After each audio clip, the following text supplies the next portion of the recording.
Hi, welcome to week 2 of EDEC 500. I'm going to go off the Christian message that's in your syllabus or set up for week 2 because I wanted to read you a verse from Proverbs 16:9.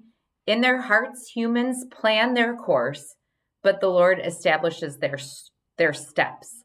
I'm thinking about the end of the school year as a teacher in a classroom.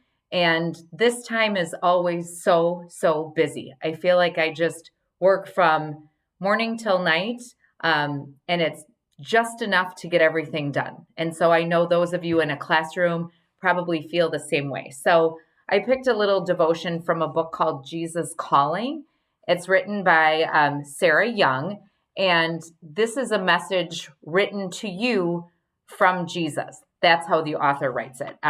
So you will not find peace by engaging in excessive planning, attempting to control what will happen to you in the future.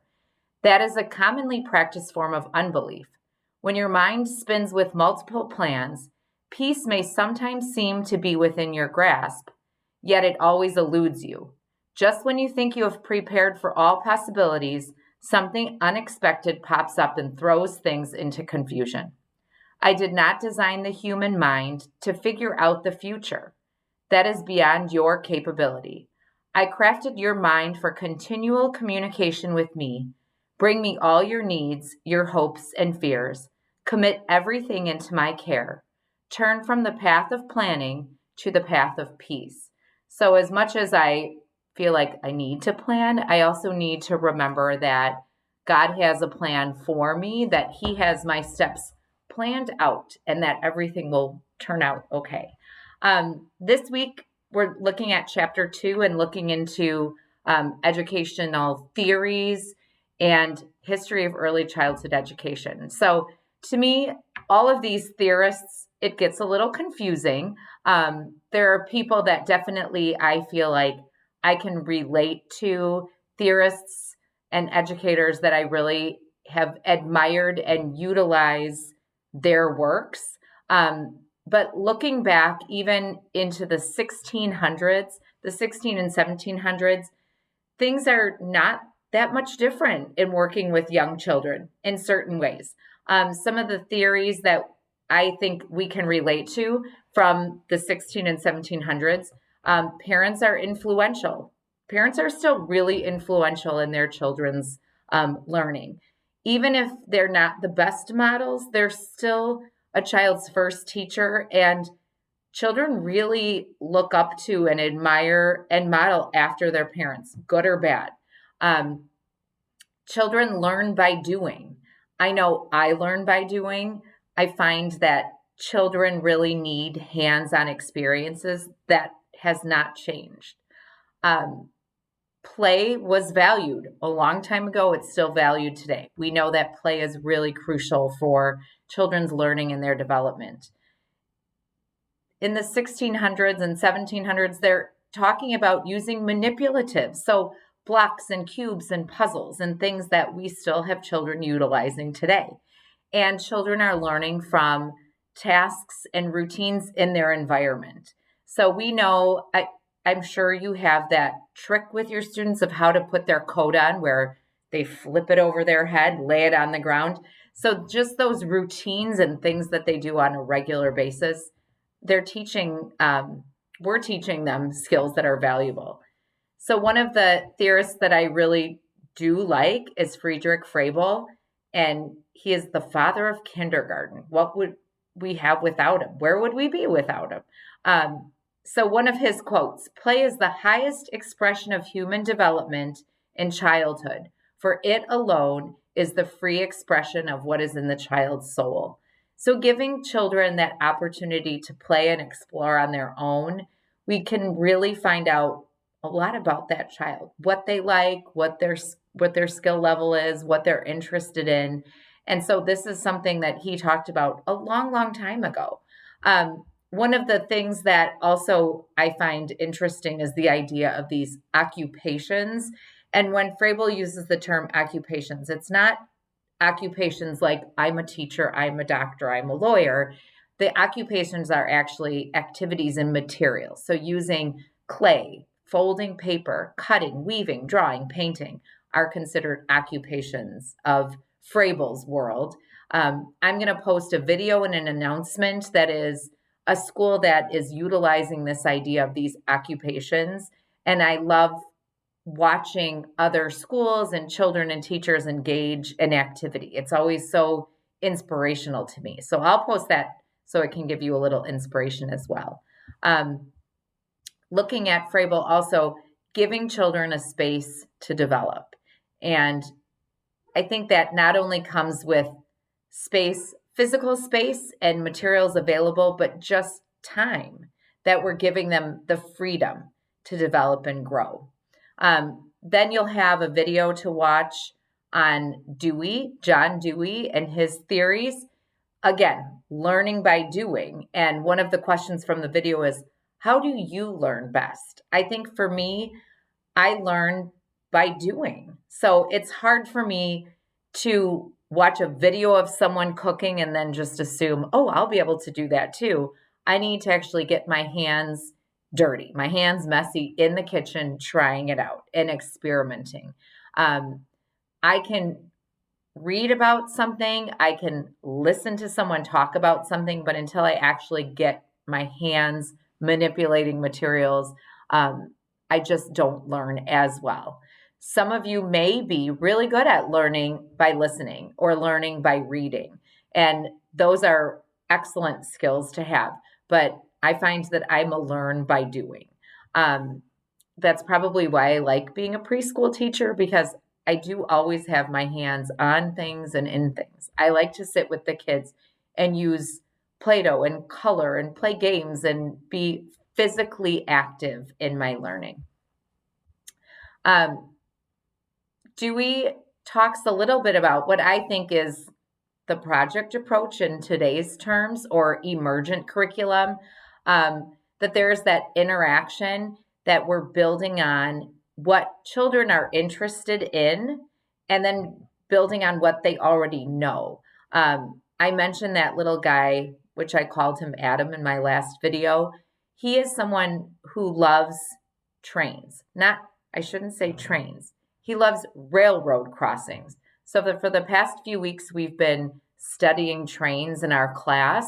We are able to walk to a train station. So we walked to the train station and watched the commuter train dropping off passengers, picking up passengers. And for the first time in a while, I actually saw him engaged with his peers, not because he was interested in them, but they had taken a bunch of chairs and they made this line of chairs that was their train. They had tickets, they had paper punches and scissors. They were gathering things to bring with them on the train. And he stood next to their line of chairs and was a crossing gate. So he had his arm up and then he'd go ding, ding, ding, ding, ding, and put his arm down. So engaging in something that he was passionate for and very knowledgeable of kind of made an impact on his relationships with kids all of a sudden. But finding something that he was interested in, giving him the chance to be the expert. And Dewey saw that, like looking at children and what they're interested in, and then building on that, growing from that, having experiences with authentic materials. So we're not talking about doing a space unit and we're going to go see a rocket ship, because we don't have that ability in Mount Prospect, Illinois. But an experience with an actual train, we do have the availability. We can go up to the train track and look at it. We can buy a real ticket. We can get on a real train.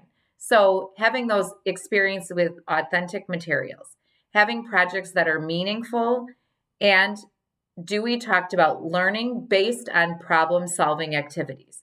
So if they say, how does a train roll without big tires? We can experience that and explore that with Brio trains and looking at those wheels and how they nestle into the train track. We can go to the station and look at that train wheel and how it's resting on that train track, and know that it's round. it's rolling like a regular wheel. It looks different though. We can explore those things. You'll read a little bit about Erikson, Piaget, Vygotsky, do a little more research and dig into those men. Erikson looked at social emotional development. Piaget looked at and had theories related to cognitive development. And Vygotsky looked at social related to culture. So looking at the relationship with the adults in their life, peers, things like that. We talk about education today, but education today looking at 1954. So that still is 70 years ago, but definitely closer to today than the 1600s. But starting to look at in education, desegregation of schools, the inclusion of students that have children with special needs, looking at diversity in families, diversity in culture, gender. So things have changed over the years and continue to change.